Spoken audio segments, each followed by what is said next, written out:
ad oggi non c'è indicazione di alcun tipo di pericolo o rischio per le basi americane presenti sul territorio nazionale.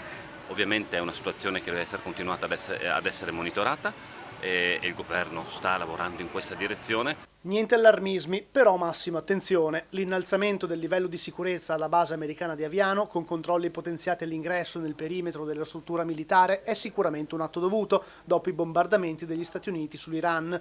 Sale l'allerta terrorismo, ma non c'è alcun segnale di pericolo che possa coinvolgere la base militare statunitense sul territorio italiano. Ad ogni modo, in prefettura a Pordenone è stato convocato il tavolo per l'ordine e la sicurezza pubblica. Nulla va lasciato al caso ed è facile prevedere un'intensificazione della sorveglianza.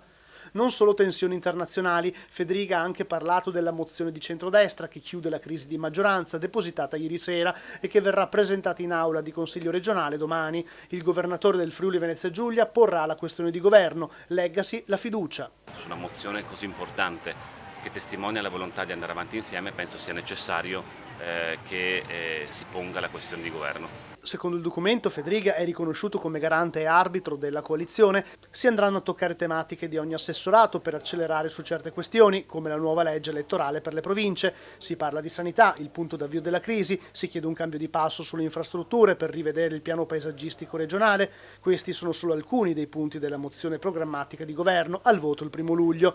Un impegno a prendere atto che tutte le scelte dovranno scaturire da un ampio confronto nella maggioranza. E su questo ovviamente vogliamo continuare a lavorare negli anni a venire, perché i numeri testimoniano. Anche adesso abbiamo proprio come giunta presentato il DEFR, testimoniano gli ottimi risultati del Friuli Venezia Giulia, con una crescita importante a favore delle nostre imprese, dei nostri cittadini, dei nostri lavoratori, e questo ci permette di continuare ad garantire i finanziamenti per tutte le iniziative strategiche della Regione. Infine Federica ha commentato la scelta della federazione di ospitare nuovamente a Udine la partita di calcio Israele-Italia, decisione che ha scatenato polemiche. Ed anzi lo sport ha sempre favorito l'incontro e il dialogo, e vedere che quando ci viene assegnato comunque l'onore di ospitare la nostra nazionale nella nostra regione e a Udine ci siano l'ennesima polemica orchestrata da una parte politica, la vedo come qualcosa che non favorisce il dialogo, che favorisce anche l'incomprensione